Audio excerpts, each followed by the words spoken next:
Hello guys, तो मैं हूं आपका दोस्त मोहम्मद साहिल और आज हम फिर बात करने वाले हैं नई टैबलेट के बारे में जो मार्केट में जीफू के नाम से अवेलेबल मिल जाती है। अगर जीफू की बात करें तो अवेलेबिलिटी की तो जीफू 250 mg की मिल जाती है, जीफू 500 mg की अवेलेबल मिल जाती है।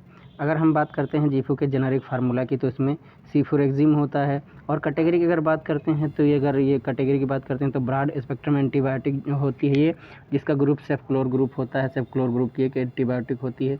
आज हम जानेंगे कि जीफू के यूज़ क्या होते हैं, इसके साइड इफ़ेक्ट क्या होते हैं, इसके डोज क्या होते हैं। तो वीडियो स्टार्ट करने से पहले अगर आप चैनल पर नए हैं तो चैनल को सब्सक्राइब कर लीजिए ताकि आने वाले अगले वीडियो की नोटिफिकेशन आपको सबसे जल्दी मिले और आप भी मेडिसिन के बारे में कुछ न कुछ सीख सकें।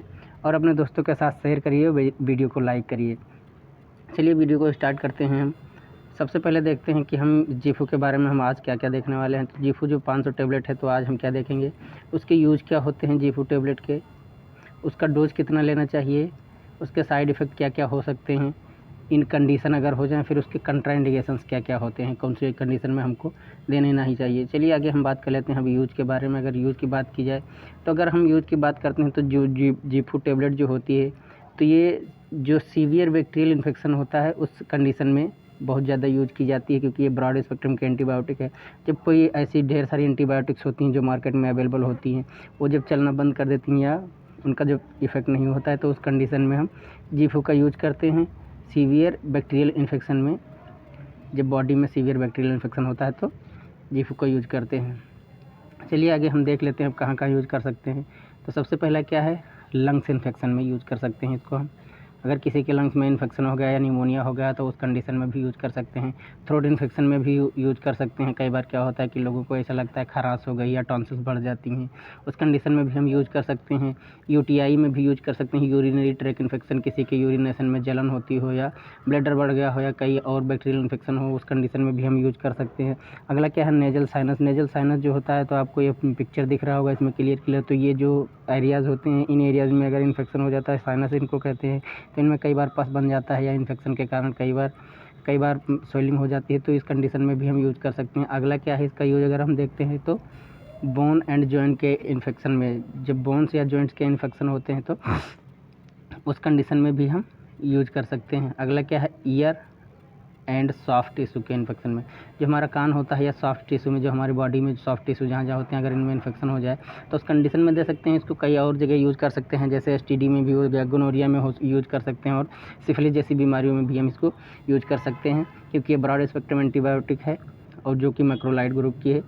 चलिए आगे हम देख लेते हैं इसके साइड इफ़ेक्ट क्या क्या हैं, क्योंकि दोस्तों ये जिसकी डोजिंग है तो अब अगर वीडियो के लास्ट तक बने रहेंगे तो आपको हम डोजिंग भी बताएंगे। अब की बार डोजिंग थोड़ा सीक्वेंस चेंज किए हुए हैं इस वीडियो में। सबसे पहले क्या देख लेते हैं इसका साइड इफ़ेक्ट। साइड इफ़ेक्ट जो होता है तो सबसे पहला साइड इफ़ेक्ट क्या है, डायरिया होती है।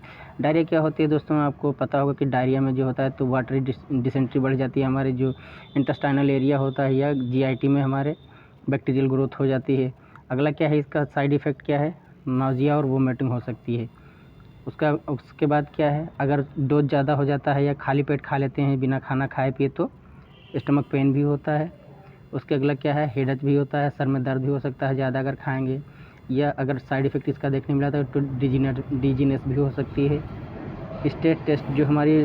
हमारी जो टेस्ट बड्स होती हैं वो भी डाउन हो जाती हैं, टेस्ट का सेंसेशन हमारा धीमा पड़ जाता है। तो साइड इफ़ेक्ट्स को अवॉइड करने के लिए सबसे ज़रूरी क्या है कि हम अपने फिजिशियन से कंसल्ट करके ही किसी भी दवा का उपयोग करें, या किसी भी मेडिसिन टेबलेट का अगर यूज़ करना है तो अपने फिजिशियन से ही कंसल्ट करें।